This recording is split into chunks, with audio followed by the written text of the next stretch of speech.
going to talk about, and I've got 10 minutes, is just a reminder of what this is for, when will we use it, what sort of language we're going to be using when we use it, and what sort of analysis, who's going to do it, and what sort of things that we suggest come out of it. You may have loads of ideas.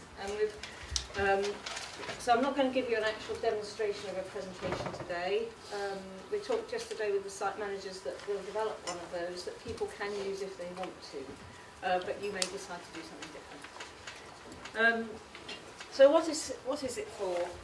Just a reminder that this is to help your site leaders, the people who come to the strategy days in particular, understand how public agencies use their resources across the area for children.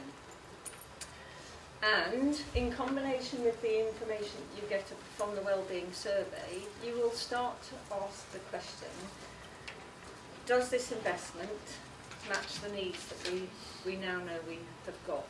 Or you know you've got already, and you'll have the information from the area of wellbeing will confirm or some of that, or may give you some surprises. And it will also then help inform the development of your strategies, but also identify how you're then going to put into practice your finance strategy to support the delivery of your activities. So it's about making sure that everybody's got a common view of the current situation across agencies, and helping you build both your strategy and your financial strategy, which will have to underpin whatever it is you decide to do. So the first time we'll come across that is in the strategy days. As I've said, we'll talk about whether the investment meets local needs. But we'll also want to have a look to see the extent to which your current investment is evidence-based. And one of the tools in the Fundmapping strategy was to list those programmes that are evidence-based. And I don't know how many you found, but you will not be unusual if you don't have very many of those. They're not, as other people have said, they're not implemented very widely, and they're not implemented at scale. So we're not expecting to find a huge amount of those, but we want to know what it is you've got at the moment. And you want to know what you've got at the moment. And the other thing that the Fundmap will do is it will begin to help you think through, given where your current resources are, what's the possibility of redirecting any of those to do different things. And could you shift some of that to your evidence-based programmes? Could you shift some of that to supporting science-based innovations? So on the strategy days, we will be looking for a presentation, and I'll come back to who does that and how we get there. But following on from that, that really has formed your benchmark, your baseline, from which you will develop two things. One is your implementation strategy. But secondly, if the aim is to shift expenditure over time to prevention and early intervention and evidence-based programmes, then you need a benchmark now to know how much you're doing now. Because in 5 years' time or 10 years' time, you want to be able to say, well, actually, in 2013, we spent X thousand pounds on evidence-based programmes, and today we're now spending X million. So you want to be able to say where you are now, so that you can begin to judge how well you're doing. Judge how well you're doing 5 or 10 years down the line in terms of making that shift in expenditure, a shift to early years and a shift to prevention and early intervention. What sort of language will we use? Well, we're going to be, it's come up a few times today, I don't know whether you've spotted it, but from, I've worked in the public sector a lot. We all have budgets which we spend each year, and we don't often think of them in terms of an investment in giving us a return in terms of the outcomes that are improvement in outcomes for children. So we're going to start encouraging we encourage more use of the word investment. The money from the big lottery will come. We will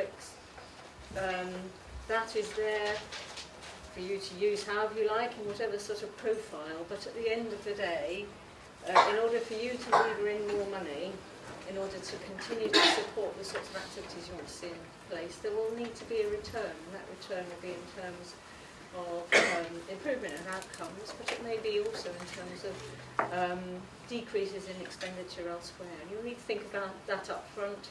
If this is an investment, where are you going to get your return from, and how it's going to come through? So you won't be able to, from the Fundmap, you won't be able to answer that question now, but you will need to start thinking about it in terms of investment. And there's been much talk about the bank and shared accountability for outcomes and for the spend of money. For many of the investments, the return, for many investments you make today, the return doesn't come back to you. The return goes to someone else. So you might do things within children's social work or in early years, and the return comes in terms of fewer young people involved in antisocial behaviour and less police involvement with them.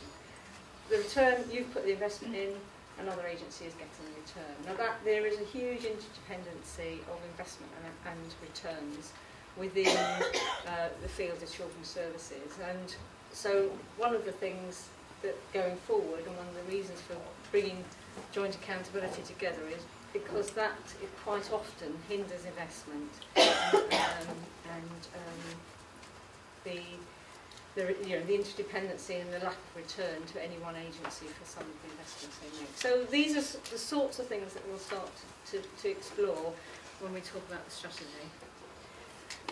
So what sort of analysis?